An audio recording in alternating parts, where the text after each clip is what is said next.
Hi, this is Aaron Azarod, and welcome to the 33rd episode of the Truth Island podcast. Willpower has often been ascribed as being one of the leading characteristics in influencing events. Whether it is success in business, overcoming difficult life obstacles, we often credit the individual as having immense levels of resilience that allow him or her to achieve just about anything they so desire. However, a more recent theory has emerged that it is not only our hard work that yields to certain outcomes, but that the universe itself may bend to our will or even the collective will of us as a species. Books such as 2006's The Secret suggest that merely thinking or concentrating on something can increase the probability that it will actually happen. And the universe conspires in helping you to achieve whatever your will desires. Critics, however, are quick to point out that it is not only willpower alone that is causing these results to happen, but rather the concerted effort on behalf of the individual that is getting them closer to their intended goals. Projects such as the Global Consciousness Project, which have placed random number generators and magnetic sensors all over the Earth, allegedly report readings of weird activity happening during major cataclysmic events, suggesting our collective willpower might be at play. Joining me on this collective journey, I am once again joined with Alexander. Alex, I'm placing all of my willpower into figuring this out. Do you think the universe has my back? Yes, I think the universe has your back and your front and your top and your bottom. You know what I mean? I think the universe has it all under its control. Let's put it that way. So I'm so excited that we're talking about the GCC, the Global Consciousness Project. The GCP, Global Consciousness Project. You know, it's one of those like weird science experiments where it sounds absolutely batshit crazy. But maybe, just maybe 150 years from now, people look back on this like Tesla and wonder how this particular person unlocked secrets of the universe. I really came across this the first time because, you know, I've told you this before, I'm a practicing Stoic. Yeah. One of the core tenets of Stoicism is the difference between providence or atoms. Basically, they structure two different core beliefs, which is atoms, everything is in chaos. There's absolutely no rhyme or reason for anything. And you just kind of wade through the shit and figure it out. And then the other is providence, where there is some sort of divine structure. And in my opinion, all secrets of the universe, all wisdom, all self-reflection, really for me stems from recognizing patterns in nature. We can all agree that nature has a very specific structure to it. I'm wearing my super skeptical hat on right now, Mm-hmm. but a lot of people would point to nature as being completely random and, having no mercy on people. And we kind of touched upon this a bit last week where we were talking about, like, does nature have like a moral purpose to kind of teach us something? So elaborate on how it's not as random as we think. Yeah, I think that's categorically false. I think there's so much pattern in nature. I mean, there's so many like reflective properties that we can find here on planet Earth that are resemblant for new discoveries found out in space. Classic example, solar winds. There's wind in space, proverbially speaking. You know, there's the idea of how death meets life and the creation of galaxies, where in the center you need this tremendous black hole just sucking in all the energy, which actually creates the stew, which we know as our galactic light, as our gas, as our material. There's always a counterbalance to each. So, you know, people point towards the negative aspects of nature, that chaos, black hole aspect of nature, where it's, oh, that's just what it is. But that's just simply not true. You need to have that dichotomy. You have to have that balance. And there's so much structure just in the cells. I mean, you can't even argue that. The cellular structure of individual life is extremely specific. And then you branch out to the structure of a snowflake. And then you branch out to the structure of sound. And you branch out to how each one thing, just like, what is it? I believe string theory, right? Or excuse me, entanglement theory, whereas one thing affects the other. You have the moon affecting the waves, which affects sand, which it's not chaotic. I think that our pea-sized brains originally saw it as chaos, because how could we possibly define the most quote unquote godly expression of creation from, a Cro-Magnon state to our current modern hyper emotional state? You know, it's funny. What you're saying kind of reminds me of in the early 2000s, there were a lot of books on something called intelligent design. And intelligent design was meant to be an alternative for people who don't like the Jewish or Christian God that, banned, created Adam and Eve, because there's a lot of, at the time, the atheists are going crazy and saying those stories are ridiculous. How could you believe that a just God would do X, Y, and Z? So intelligent design is basically saying, all right, maybe not all the answers are in the Bible, maybe just the majesty and the awesomeness of how the universe just works in such a clockwork-like fashion, that alone is evidence for God. Is that kind of what you're saying?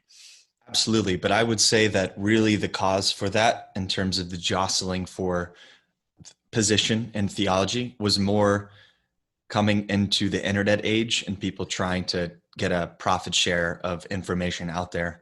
And, it was just the more barbaric point of view that most religions unfortunately have with, the study of them themselves, which is who is right and who is wrong. So I think as all of those different theologies and ideas were jostling for that position, I think that's more evident that that was just their intention, not necessarily that they were correct in the first place. Because the reality is that there's truth in every single religion. Yes, right. We've both studied many different religions. Many different religions have some better concepts to them, right? Some religions have more archaic concepts to them.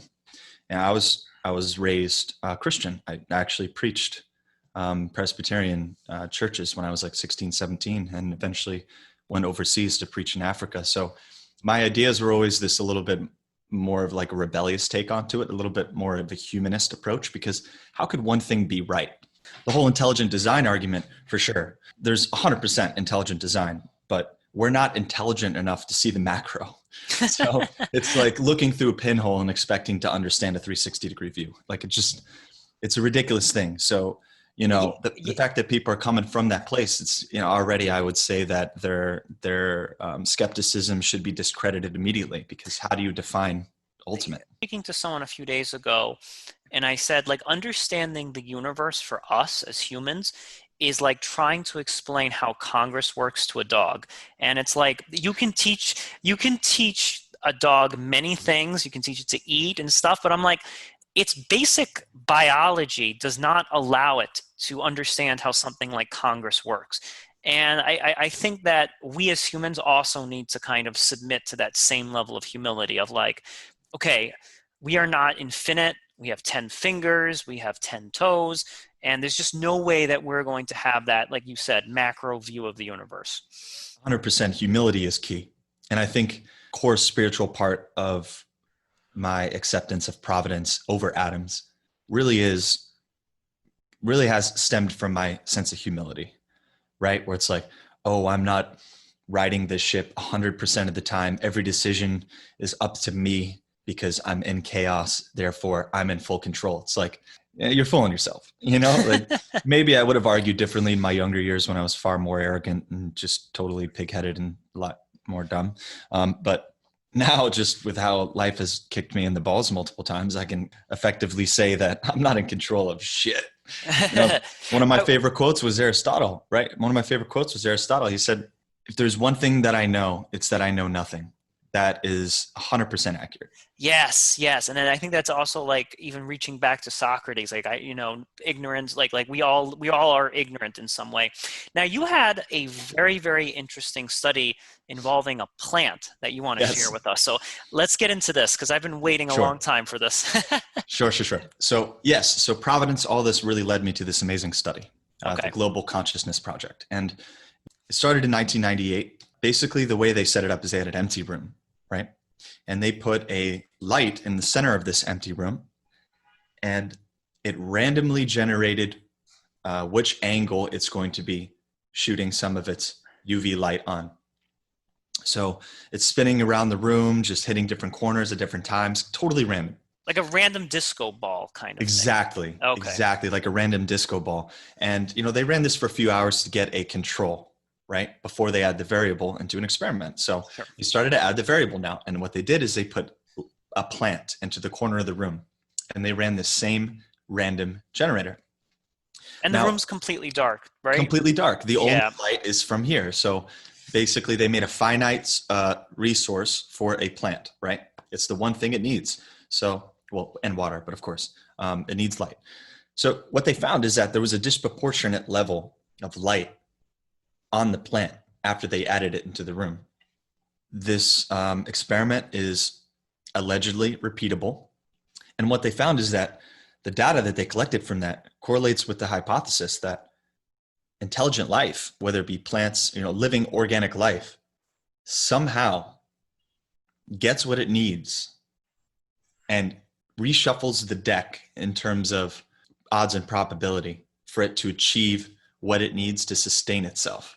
Now, I don't know if this is like a conscious thing. I don't even know if the plant, if they're referring to the plant as the one making the decision. Right. But what I do find is that evolution always wins. Classic quote from Jurassic Park: "Life finds a way." Right? So Always finds a way. I gotta put on my super skeptical hat again on here because Sure. I actually want to believe this to be true. I'm on the side because I love meditating and universe bending to my will, whatever. I love this kind of stuff. But I Mm-hmm. do have to appease the skeptics As you outside should. and the Yes, skeptic within me as well. absolutely. So I'm thinking about this light that's kind of going around in a room and it's randomly flashing it.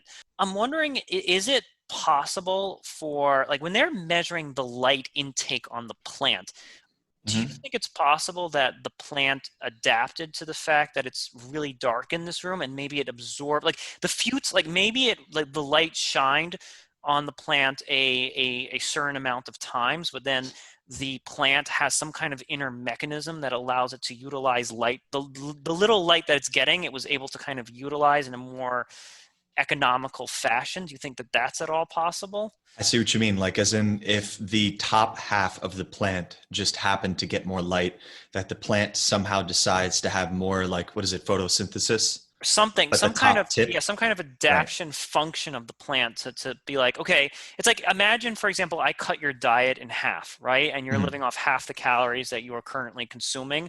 You would somehow figure out a new diet to sustain yourself and give yourself energy. And we could think of this as, a good example would be like Jews in concentration camps. Their caloric intake was completely slashed, and yet they were able to do incredible feats of manual labor, like building Mhm. railroads and all this other stuff.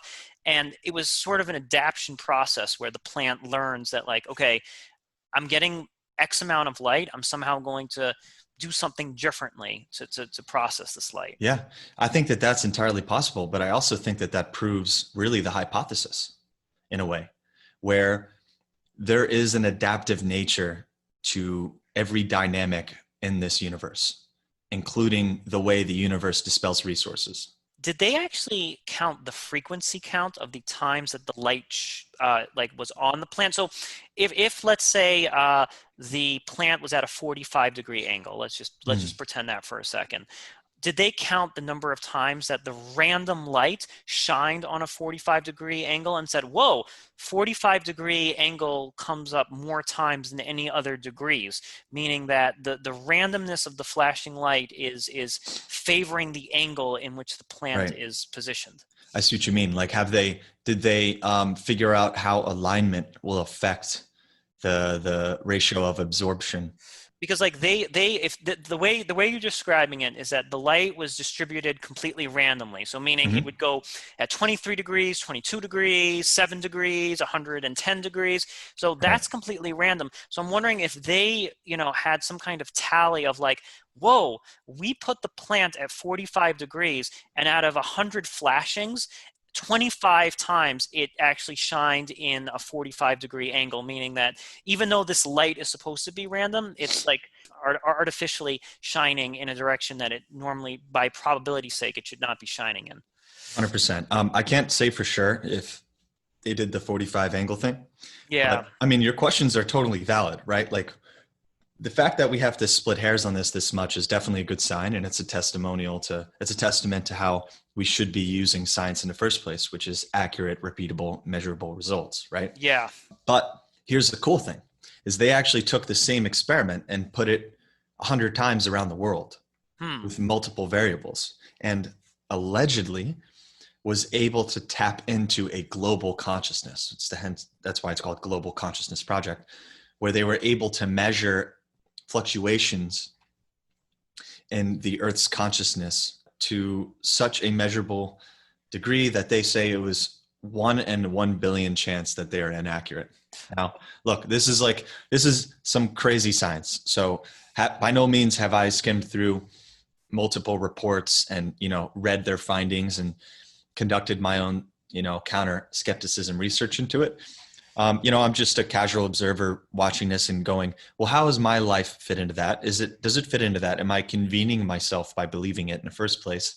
And, does it kind of make sense? And I think just the logic of life, it fits very neatly. I mean, it only makes sense that what has us evolve, what forces nature to evolve, what forces animals to do some incredibly wild and nearly impossible feats in order for it to survive, it makes sense that there is some sort of structure like this where if I was a universe, if I had everything in the universe, if I was able to send out as many resources, light, energy, power, evolution, it would make sense that I'm discriminate in how I spread those resources. I mean, Right. already there's boundaries, right? It's already discriminate. You need to be on a planet, in a boundary, in a certain zone, close enough to a sun, right? It's not completely indiscriminate where there's just all of this resource splattered out. It is finite in its choices. So it only makes sense through whatever intelligent design that someone may believe in, that it's intelligently placed. I mean, even just a 10, 15% more accurate placement in the universe's resources could have a bountiful difference in terms of how much life it creates, right? And that's the point of everything, I think, I is to think create life. Yeah, I hear. No, I hear what you're saying. Like it is really, really magical. Like the exact placement of the Earth in proportion to the sun, and believe me, the stars. When they say the stars have aligned just so, they It's certainly accurate. have. I totally believe that to be true. Thinking back to our plant, though, there has to be a certain base level of Mm-hmm. resources available because I think I mentioned this to you last week. If there was no artificial light in that room at all, it was just a dark room, then that plant would die. It doesn't matter how much the plant wills it. It doesn't matter how much consciousness the plant has. If there is no random light generator and it's just darkness and that plant is not getting watered Mm-hmm. on a regular basis, no matter how much willpower it has, it's going to die. If there's some type of limitation to this consciousness measure, like if there's not, if a certain threshold is not met of baseline needs and Mm-hmm. baseline stuff, no matter how much we as a species will or want something to be true, it just Mm-hmm. can't happen. Now, I just want to reiterate that this was a clinical setting, right? There were Okay. no other variables. But when we're talking about life, there's going to be so many variables to how that spells out, right? So in this clinical setting, they allege that they found this measurable proof, this evidence, I guess. Let's call it evidence.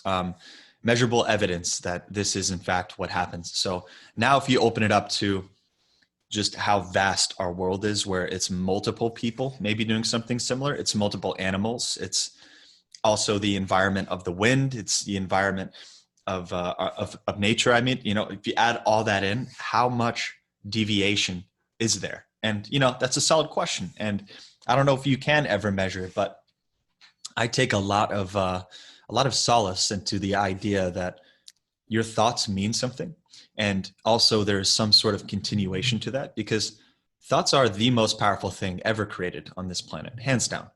I I mean, the agree. the idea of thinking, just how that's revolutionized every species who has the ability to think for itself, and of course humanity. I mean, I don't really think we always think, but we can, like we're having this conversation right now, Yeah, right? there's definitely different qualities of thought as Right, well, right? Like, right, what am I going to have for dinner is not the same as, oh, whoa, is there consciousness in the universe? Like, I right. don't Dinner's know. way more important. So, it's a really curious exploration of this. And, I think that this is kind of where science is leading towards. And I don't want to call it pseudoscience or parascience, which is, I think, the term that they give it, like paranormal Yeah. science. At some point, we are going to be unlocking forms of technology in that sphere. I mean, already we have interesting discoveries such as the book The Secret, which I read it, I loved it. I don't think that, what's the quote that Jim Carrey said? He said, I don't know if you've heard the story, but Jim Carrey, I think he was 27 years old. He was working in some sales job. He wrote himself a check to himself for $100 million for acting services rendered on like Thanksgiving Day. And he put it in Wow. his pocket and he had it for like 4 or 5 years, right? And on the date, he got paid $100 million for acting services rendered for Dumb and Dumber. And the way he says it worked is that he would go out and he would be on Hollywood Hills looking over Los Angeles and just envisioning and manifesting his future success. Mm. So when asked about this by Oprah Winfrey, who's all about this kind of stuff, he says, yeah, you can't just, ask the universe for something and then, go eat a sandwich. Yes, right. Like you have to put in the work. And I think that this is the duality of what needs to happen in order to forge anything, right?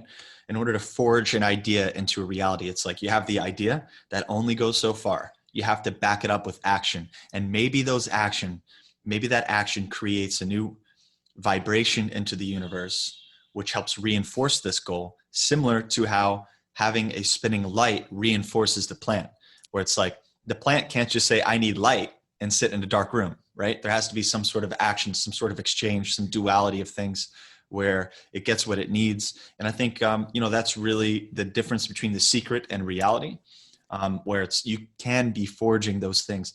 And there's this interesting cyclical nature of that, where when you're doing these things and when you're really focusing on this thought and you put it to action, you're also rewarding yourself internally as well as your material world. And I think that is a critical piece that most, conversations don't necessarily cover.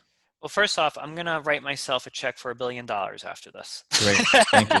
And then 5% should go to. now listen, that story is really wonderful, and I have a lot of respect for Jim Carrey. For those who don't know, he grew up in utter complete poverty. He worked in a factory. I've read that. I'm just obsessed with that guy and his life story because he really went from nothing to something. And yes, now critics, or I guess skeptics of the Secret, would say, let's rewind the clock to Jim Carrey being poor. Mm-hmm. He wrote that check for $100 million. He's standing on top of the Hollywood Hills and meditating and doing all this other stuff. The critics of The Secret and maybe that way of thinking would say, well, once Jim Carrey adopted this mindset of I'm going to be a really, really successful actor, he just took constant, never-ending action. Like I think one of the things he says is that his father was unsuccessful working in insurance or accounting, some kind of safe career. And he said, I would never allow myself to fall into a 9-to-5. So I would argue that that's a deliberate action on behalf of Jim Carrey, where he's like, I refuse to work a 9-to-5. I refuse to form to any sort of convention. I'm just going to keep taking risky ass moves. And eventually those risky moves paid off. And, the guy is incredibly funny, spontaneous, intelligent. He's, I would argue, just as spontaneous as Robin Williams. Like they're on the same level of like being able to just have that comedic energy. So there's a lot of talent. There's a lot of energy. And the critics would say it's not the universe bending. It's just Jim Carrey not giving up. And I'm wondering how you respond to that. Why can't it be both? Because there's one rule in nature, is that it doesn't waste. That doesn't mean it provides fruit. But when no one's eating it, no one's consuming it, what does it do? It rots, becomes a different thing, and the energy is displaced into a different spot. So as far as I'm concerned, that duality is still needed, right? Now, I would agree. Like, I think that's a beautiful way of looking at it. I agree. I'm just thinking about maybe if one of our hardcore science folks are listening to this, Hmm. they're going to be like, well, you have to prove it to me. You have to prove that the universe is bending, you know? And again, I personally would not take that tone, but I'm wondering if there was like a Richard Dawkins figure here in this podcast and he was Yeah, listening to this, he'd be like, well, there's no evidence of that. There's no evidence that the universe is bending to anything or that. And I think that is still a barrier that we have to kind of like, in order for this to make the full leap from, I don't believe it's pseudoscience, by the way. I actually think that it's fringe science. And that's like a that's a way of, great way of putting it. yeah, it's fringe science because, okay, everything they're doing may not be by the books and it may not fall into the conventions of a peer-reviewed journal or Hmm. whatever it, you know, it's still it's highly valuable whether this stuff turns out to be junk or totally legit. I think it should continue to be done. I'm wondering how we take this fringe science and start at least knocking on the gates of established science. I'm wondering like how we could do that because this Yeah, work needs to be done, but it might need to be held to a higher scientific rigor. I agree. And I can answer that question for you. So before I do, I want to preface that I come from a family of scientists. My father is a department head at Emory University. And, you know, I grew up around having to prove intense discussions in terms of what's real, what's pseudo, what's this, that. I understand the rigors of scientific, you know, finding proof within science. I understand like what that takes to prove something, to find a proof in a scientific way. And unfortunately, Richard Dawkins is missing a very core component, in my opinion, to life. If you were to look at a pie chart, if you were handed a sheet of paper of all knowledge on a pie chart, Sure. where do you think our sliver of percentage would be in terms of human understanding of the universe? Under Man, 10%, under 5%, I would 100%? probably not even close to 1%. Exactly. So wouldn't you argue that it makes more logical sense to be open to additional aspects of technology to at least explore those things? And Richard Dawkins may say no, because he says, well, the whole point of scientific theory is to have these processes which prove things. And it's like, okay, well, there's plenty of times in science, as well as the opposite in spirituality, where both have been proven to be absolutely ridiculous. Right. Um, and I understand that you have to kind of weed through that with some sort of code of ethics, and that being the scientific theory. I respect that. But there's so much going on that we have yet to understand. I mean, even just the concept of entanglement theory, even all the discoveries found by Albert Einstein shook what is possible in science in general. There's so much, there's so many odd pieces of information that we're just starting to scratch the surface to, that completely reshape our current scientific understanding, right? We have this new particle called the neutrino, which travels faster than the speed of light. Wow. I remember being taught there was nothing faster than the speed of light, right? So that makes me question, well, okay, well, how are we measuring everything? And is that even an accurate measurement? It makes me think, right? I think that's a really good point, and I think that one thing that the establishment science community needs to do is I don't think that they should look at fringe science and not necessarily like embrace it right away, but they Exactly. can't entirely dismiss it right away. And It's tricky. that's kind of like the knee-jerk reaction that I'm seeing from like your Richard Dawkins and some of these other scientists is that like it's fringe, therefore we need to dismiss it right away. And I think the Yes. same exact thing happened to Einstein, where he could not get his stuff published. He was working in the patent office, and like people were like, "No, dude, you haven't gone through the right channels with this." And I'm wondering if the science community could have just been like, okay, I'm not saying that relativity is correct right now, but let's take a looky see here. Let's put it on the table and take a look. And I don't understand why the establishment science, and maybe you can answer this since you have family that works in this, Mhm. why the establishment science can't just be like, drop that paper off on my desk. When I get a chance, I'm going to take a really good look at this. So it's the classic double-edged sword of organization and bureaucracy, and basically the balance between accuracy and pigheadedness, honestly. And This is a core component of the structures of our education and in our science. It is a major part of our research. The manner in which we conduct research, there is a lot of lost information for so many reasons. First of all, a laboratory is funded through a series of grants and potential donors for a very specific reason. Those Right. grants and those donations are tied into the undergraduates and graduate members who are studying that specific aspect of science under that research laboratory. So if there's any deviation, if there's any discovery of something off that very specific vertical integration, then it could potentially derail millions of dollars and careers for people. And, I've heard so many stories about this where someone finds something so incredible, so useful and so necessary, and they can't shift their focus to that. So what happens? They pass it around, right? So really the response to this is, okay, well, they give it to a colleague who does, right? And that's the general idea. But now we're getting into the hubris aspect and the culture aspect of research, where people write things off rather quickly because there's far more new ideas than there are potentially legitimate, provable ideas. And if it's not provable, you can derail your career. Classic example in archaeology. There's so Yeah. many members of archaeology who are proving through evidence of specific changes in our current understanding of archaeology. And their entire careers are destroyed because they go off the cuff and they talk about this new idea. They show all the proof that they have for it. They're completely mocked.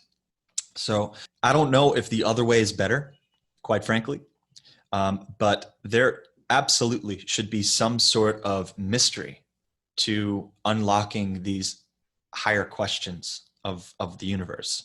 I don't necessarily believe the Darwinian theory covers everything of why humanity is so damn good at what we do. I mean, we are just millennia away from anything coming remotely close, right? So I'm hearing two things coming on from the scientific community, and the two, I think, personality qualities of this bureaucracy are laziness and ego. I see these two things kind of going hand in hand with one another.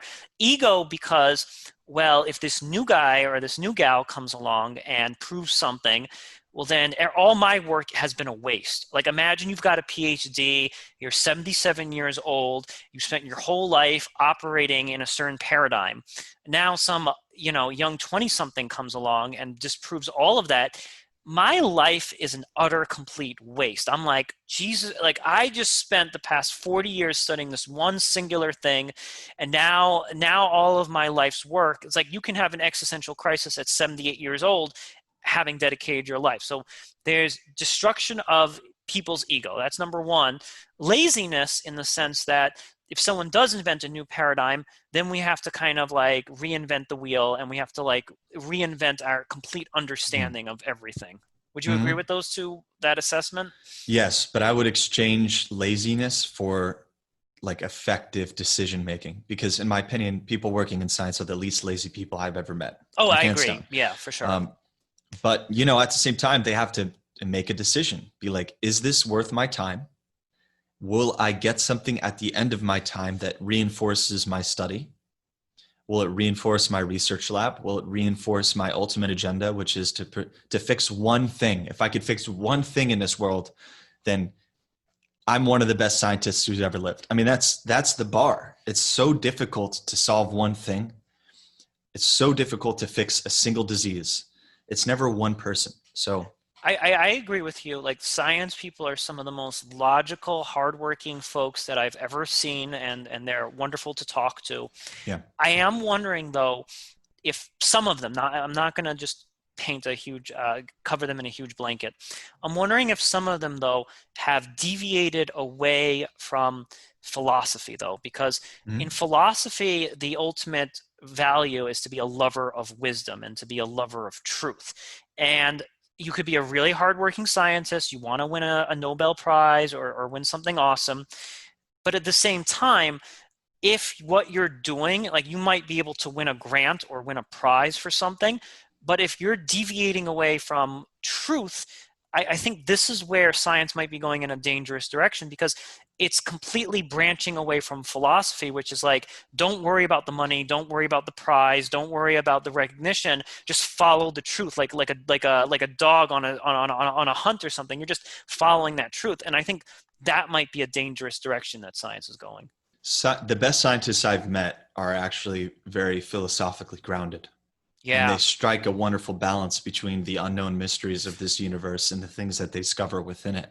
Those, I feel, those scientists are the most creative thinkers in terms of connecting to relatively unassuming pieces of information and finding the sinew between those ideas, which grows into a larger concept which they can prove down the road. And I think that's what Einstein did.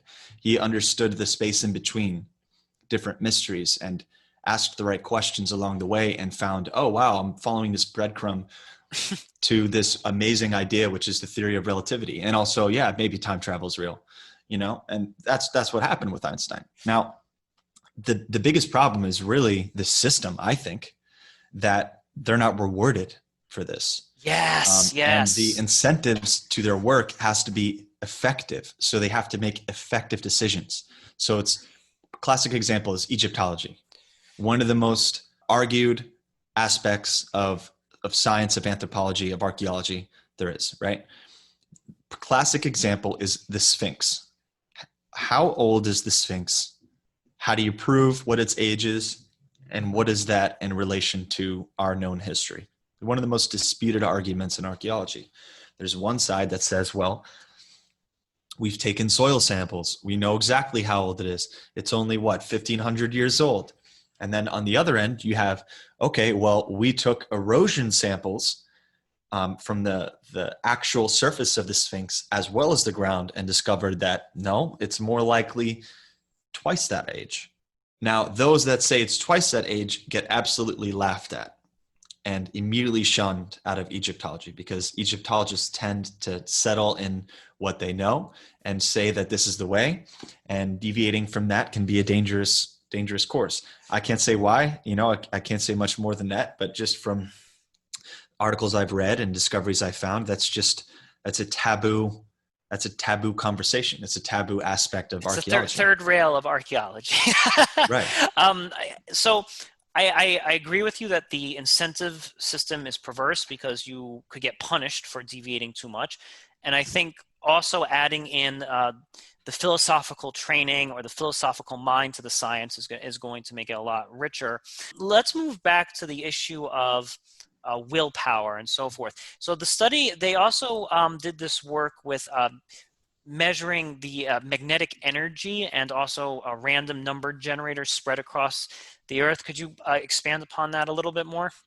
Sure. So that was the macro implementation of the Global Consciousness Project, where they put these sensors all over the globe to try to tap into the oneness of a global consciousness. Now, this is where there's just so many factors that I don't know how they will definitively prove this. But the idea is that they predicted a resurgence of an energy in the consciousness that correlated with profound global events, including the death of Princess Diana. So said 9/11. Now, of course, this is where it really gets controversial. I don't know how far that goes. It's a lot easier for me to understand that it's measurable in a clinical room with less variables. But when you're throwing it out into the world, it's kind of like, that can be a little culty and a little weird. And, honestly, first off, they were saying they were measuring magnetic. And again, I have no science background here, folks. So yeah, me neither. Let me make that clear. I'm like, yeah. So I'm like magnetic energy. I'm a little confused as to what exactly that means.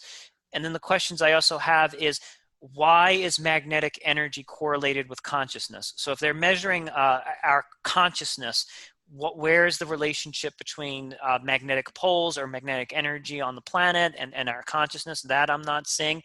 And I'm also wondering if there was this really high magnetic energy on just a random Wednesday that they're not telling us about. Right. Because I'm like, okay, maybe there was this high level of magnetic energy on 9/11, right. but I'm like, maybe there was high magnetic energy yesterday and no one's telling me that. Honestly, we should really try to get someone from the Global Consciousness Project on here Yeah, uh, yeah. to explain this in scientific detail, because I'm not going to do it justice. So let me try to dumb it down for people on my, I guess, mental level and understanding of this. So I think it really bases itself around the idea that as human beings, our thoughts and our consciousness and our being and our energy sends out vibrational waves magnetically through the air. I think that is basically where they centered it around.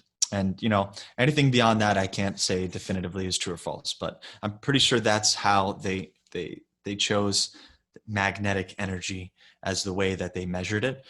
But again, bringing it to the global impact of it, it's just I have a lot of questions personally. I have a lot of skepticism around it, but the idea to me fits very much like a glove, where it would only make sense, pointing towards the scarcity of resources to the incredible abundance of resources, both on this planet, in our solar system, in our galaxy. It's disproportionate. It's not equally spread. I think that would make sense, that would be a core tenet of the universe, where it's like, yeah, life isn't fair. Things aren't equal. There's situations are vastly different. It only makes sense that there would be some sort of consciousness structure where they intend to somehow shift it in the favor of the living thing Mm-hmm. in order to get what it needs to survive. I hear you, and I fluctuate with my belief on that. Um, like I don't definitively have my thumb on the issue. I'll give you an example from my own life, and maybe this has happened to you as well. Have you ever just been thinking about somebody, not your mom, not your dad, not your girlfriend or whoever you speak to on a daily basis?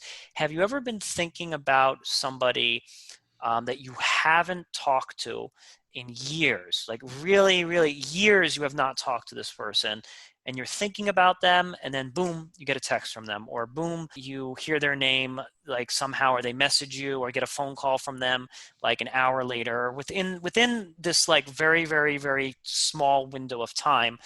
And that to me, and this has happened to me not just once, it's actually happened, I'm not saying it happens every day, but Mm. it does happen enough times where I'm like, this kind of exceeds probability a little bit. And it's like, I'm not talking about my mom who, calls me on a regular basis or something. I'm really thinking about like old friends from college who I've long since just fallen out of touch with. And these things do happen on a recurring enough basis that I say to myself, there's something a little bit more, like my thoughts probably have some level of impact on why this person just called me, who I haven't talked to in a few years, 30 minutes later. For sure, that's happened to me. I'm sure everyone listening has had that happen to them a couple times. I have no way to explain that. I can tell you my personal belief. Yeah, go ahead, man. I think thoughts travel, and I think we are just amazing beings. I mean, I know there has been plenty of times that my gut has literally saved my life, that Wow. a Wow. feeling of intuition has kept me from doing something that I would regret later, or could put me in serious physical harm, if not into a place where I potentially could have died. So a lot of the times, because of the way modern man navigates through the world, I don't listen to that enough. And when I do, I generally always pay the price. So as I get older and older, I know that feeling when I get that little pit into my stomach and something kind of turns on its side. And I'm like, okay, why is that? I need to Mm. listen to those intuitions. I do think that there is some part of our brain, maybe not even our brain, because there's almost just as many nerve endings, I believe, in your stomach, right? Which is why people kind of feel that in your gut, right? Like, what does your gut tell you? I think that's where that comes from. You think The- that like the psychologist or like Freud might push back and say that's your subconscious talking or that's your intuition talking. So like, let's just say you meet a really sketchy dude and your gut speaks to you, you might have had a lot of prior instances of meeting sketchy dudes that look a certain way or something, and now your gut is telling you, man, I should really avoid this guy because he's kind of a collection of all of these subconscious repressed memories of meeting other sketchy dudes in your life. Do you think that there's any credence in that? There's definitely credence to it. I mean, I think Freud is an absolute genius and we'd be far worse off without him, but I don't necessarily think that covers 100% of the subject. So again, I think this goes back to a scientist finding something that is easily measurable, and that also provides a vehicle to their thought, to their idea. I guess it would be a little difficult to prove subconscious in the id like Freud did, but there are ways to measure that. And I think that's part of the reason why his idea is considered to have a little more gravitas than some of these quote unquote fringe ideas. But I don't necessarily think that all of them should be discredited, right? Right, I right. would say that walking up to somebody like this, seeing this sketchy person, yes, I have subconscious beliefs and ideas about the situation, but also, what are the words he's saying?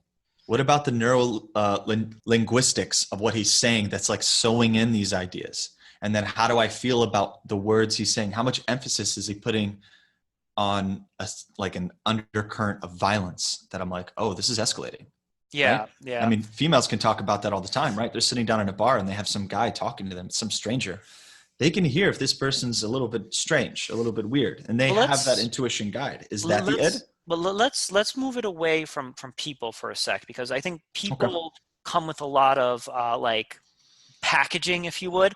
Let's say that you are planning to go on a vacation Mhm. and everything looks totally legit, like I'm going to the Caribbean or something like that, and then all of a sudden you're like, oh man, I have a bad feeling about getting on this plane. Or like, I think there's a story with the creator of Family Guy, Seth MacFarlane.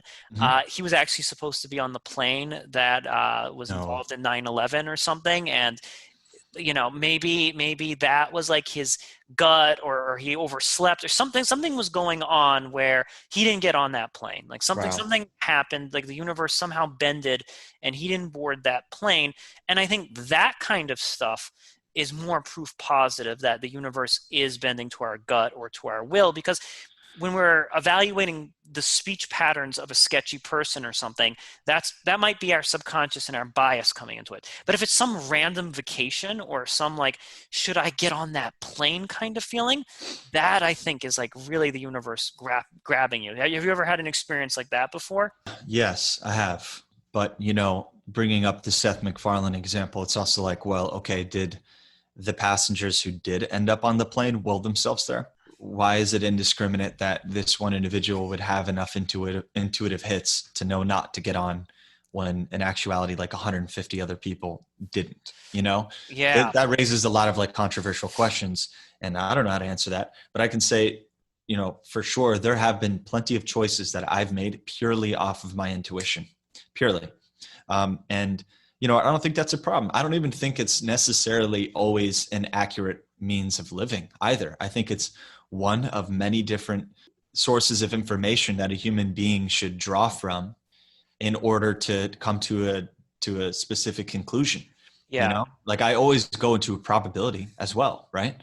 If Okay, for example, if I'm in a line in a public place, and then you start having those thoughts with all of our active shooters and things like this, and then your mind just kind of goes into what's the worst situation, how would you do it? Like if I'm with a loved one, be like, how would I protect her or whatever.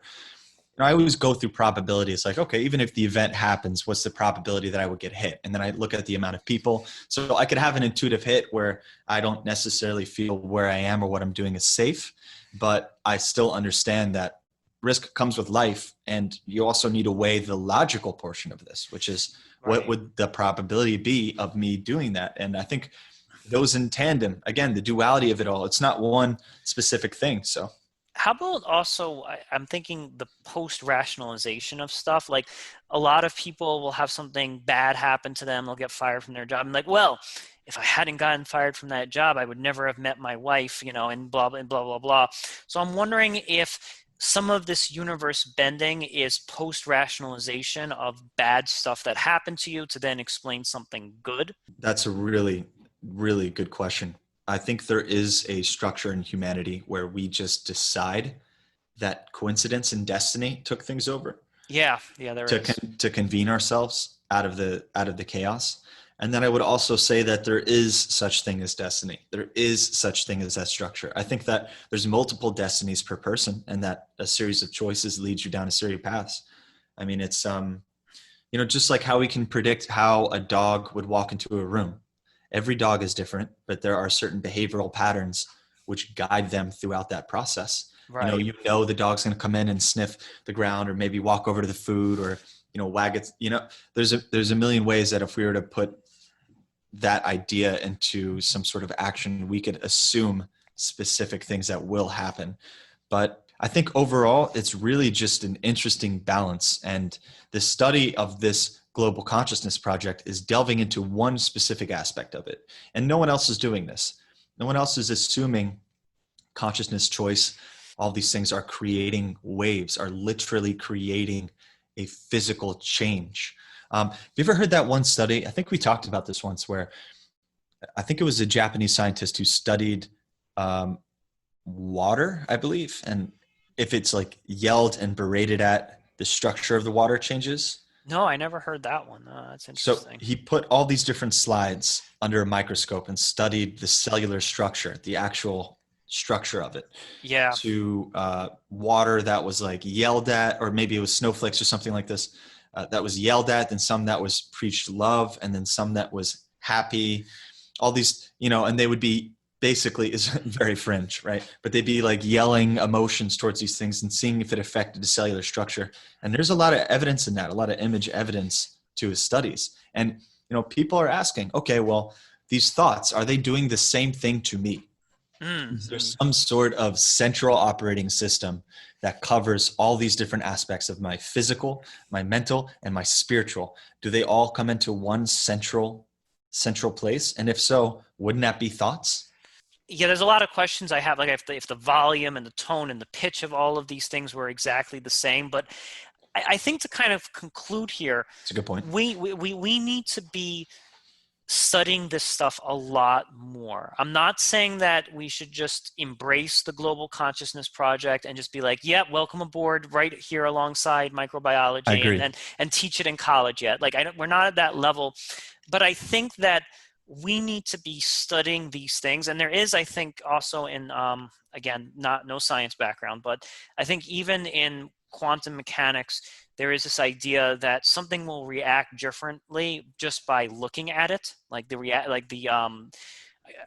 again, The wobble effect. yeah, something. Yeah, I'm not entirely sure, but there's this idea that neurons and electrons behave differently whether you're looking at them or not looking at them. Meaning that it's kind of like this idea that Albert Einstein posed, that if, let's say, you have something going on in a room, like maybe you have like a couple arguing, the outcome of that argument will be different if there is a mouse in the corner of the room that's secretly looking on. Even if no one in the room sees the mouse, even if no one is aware that the mouse is there, just by virtue of the mouse looking on and seeing something, that somehow influences outcomes regardless of whether anyone sees the mouse or anyone even knows that it's there.